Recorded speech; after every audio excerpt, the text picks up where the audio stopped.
Dick, how are you? Well, Dan, I'm emotionally exhausted. Yesterday was such a magnificent day, and the Padres went all out to send me off in the final home game. And there's so many, 60 years of memories come flashing through, and they pounded at me all day and all night. And it just reminded me again what a privileged life I've had. But how do you? There are times when emotion gets to me, whether I'm doing my own show or doing highlights or I'm at the Olympics. But have you ever had that moment where emotion overtakes you in a big moment where you're calling the action?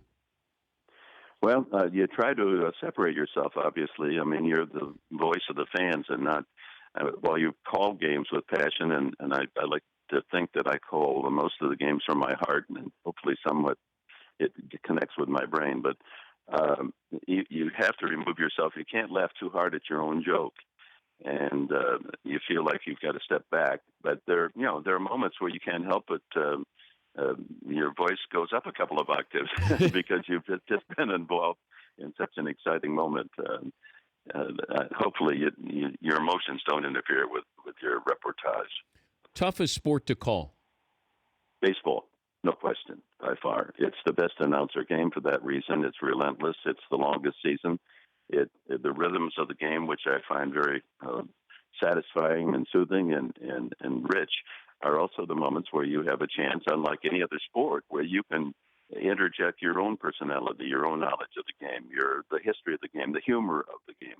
Whereas football, basketball, hockey, boxing, gymnastics, figure skating, and all the other events that I've covered, you're just there as a dosant to carry the fans through the experience. The video and the timing and the harried nature of those games, frenetic at times, it just doesn't allow you to insert your own personality. Covered the NFL, baseball, NBA, U.S. Open, college football, college basketball, Wimbledon, the Olympics. What was the big assignment where you all of a sudden felt like you just graduated to the big leagues or you just got called up? Well, I guess it would be probably the most important historically game that I was privileged to cover. That was 1968 in the Astrodome in Houston, when UCLA, unbeaten and defending national champions, played Houston, also unbeaten number 2, and Elvin Hayes against Lou Alcindor. 52,000 people at the Astrodome, the largest crowd ever to pay to see a basketball game, and it was televised in prime time on a weeknight. There had never been a game nationally televised, pro or collegiate, a non-playoff game carried on national TV, and that was Eddie Einhorn's old TBS syndicated network, and only because J.D. Morgan, the UCLA athletic director, insisted that I be the announcer. Einhorn didn't know me from a basketball rim. And they teamed me with Bob Pettit and called that game in a foxhole on the floor of the Astrodome because they didn't want our bodies to hide the fans in the box seats behind us. So we only had our heads above ground. And then that became, I think, the single basketball game that catapulted college basketball into the stratosphere. I also did the Indiana State-Michigan State game, the Magic Bird game, but that just was the booster rocket that really sent it higher into the atmosphere. That 68 game was the most important historically, and it was my first time on national TV. So my friends and fans say, Enberg, your career's gone down ever since. He's Dick Enberg joining us, Dan Patrick Show. What's your relationship been with Vin Scully? Well, it's limited only because when Scully is working, even when I was in Los Angeles doing the Angels with Don Drysdale, we would listen to Vin Scully. I would listen as I drove down from the San Fernando Valley to Anaheim Stadium to do an Angel game, and of course the Dodgers were on the road. So he accompanied me in my car, and it was a great luxury and advantage, I think, because I was able to hear to the best who's ever called the game. He is the poet laureate, and he's going to leave a huge hole in our profession and in baseball with his absence, and we're all going to miss him, and that's just redundant, I know. And through the years, we get a chance doing games where we're at the same site to get together, and we have this last couple of weeks, and we commiserated on how fortunate we were that we grew up in the era of black and white radio. There was no television for us to steal our imagination. We were able to listen to a game. You could be in a room with 10 others, and we all saw through our own imagination imagination, 10 different games. And so, in that way, I think we prepared, not knowing we were going to become broadcasters someday, although I think he always had an intent to be. This came by accident to me. And that, video is the powerful tool. That's the event. We just try to complement it. But in radio, you have to, as we've said many times, paint the canvas and allow the audience to see it through our eyes and our emotions. And that really is the training, I believe, in our business to be the best you can be. But you also have everybody praising Vin for what he's been able to do, the longevity and his style, but then we don't encourage anybody to emulate. Is it easier said than done to let one person do it and capture everything the way Vin does? Isn't that interesting? And that's what sets him totally apart from all the rest. As a college professor, a young doctorate with 27 years old, moving out to coach and teach at what is now Cal State Northridge. I borrowed from all the professors, high school and college that I enjoyed. It motivated me and excited me about education. And I think it's the same for young broadcasters. They can pick and choose from different broadcasters today. But how do you do that with Vin Scully? I mean, he was this poet that was able to describe and storytell and use his intelligence and his command of the language.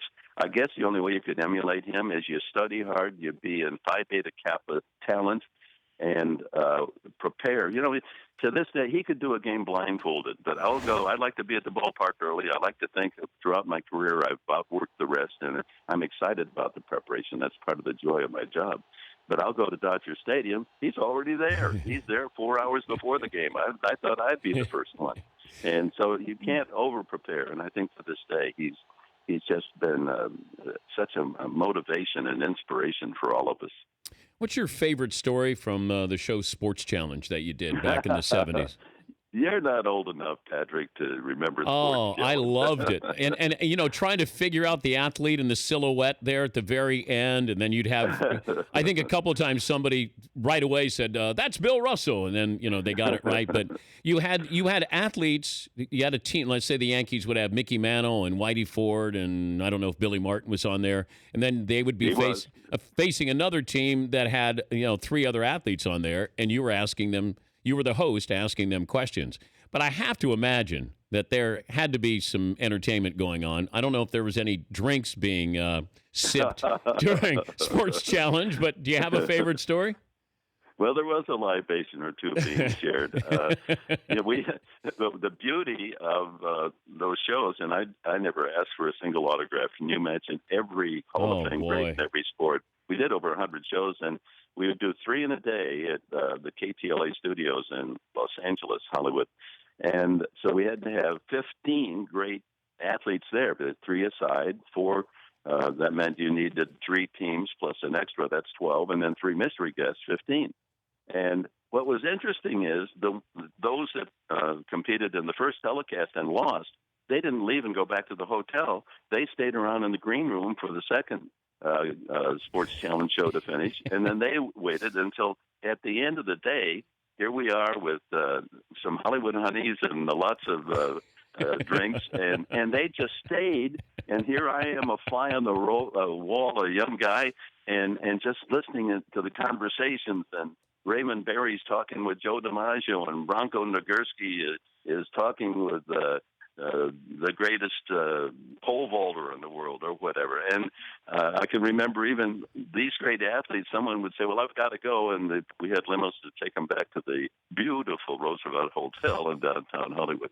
And one athlete might run after him and say, Ted Williams, I need an autograph before you go. It was that kind of atmosphere. And here I am, this kid in the candy store observing it all.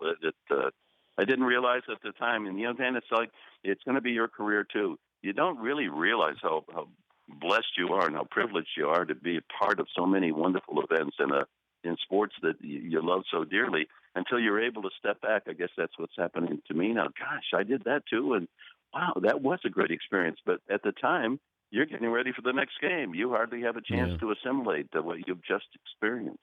Yeah, I'm trying to do a little more of that. It's hard in the moment because I'm doing this 5 days a week, and you may do Football Night in America and then hand out the Super Bowl trophy or cover the Olympics. It just sort of it goes on. You're on that assembly line, and until you step back and you take a deep breath and go, wow, I've been pretty fortunate. So I do understand it. I'm trying a little bit harder to do that while I can. Well, you've got to embrace it and embrace those that you're fortunate to rub shoulders with so much greatness. And it's always been a tendency because I'm a fan. I like to think I call the games as a fan, and that I'm sitting next to you in the bleachers. And it's hard sometimes. You don't want to interfere with the experience or with them. They're being very kind to give you their time. Yeah, but Dick, you were hanging out with Mickey Mantle and Joe DiMaggio, Muhammad Ali. I'm hanging out with these Danettes right here in front of me. I mean, it's a little bit different there. No, that's a little different. And part of the experience yesterday was going through all the incredible partners that I've had in my career. Merlin Olsen in football, and Pat Hayden, and Dan Fouts, and Bud Collins, and McEnroe, and Everett in tennis, and Al and Billy. And Bill Walton in basketball, and Dick Button in figure skating, and I'm going to leave out Johnny Miller in golf. The best in the sport were sitting next to me, and I get to not only get paid, but I have the best seat in the house, and I get to pick the brains of these brilliant people who have excelled in their sport at the highest level. I mean, how good is that? Well, good luck, and never stop doing what you love there, Dick. We appreciate it, and thank you for joining us. Thank you, Dan. Onward and upward. Dick Enberg, Hall of Fame broadcaster. He called his last Padre home game last night. He'll be calling the Padres' last 3 games in Arizona, but says he's not retiring. He's been around a long time, doing a lot of things. 10 Super Bowls? I don't know how long he did Wimbledon. I'm going to guess over 25 years. The Dan Patrick Show, weekday mornings on Audience.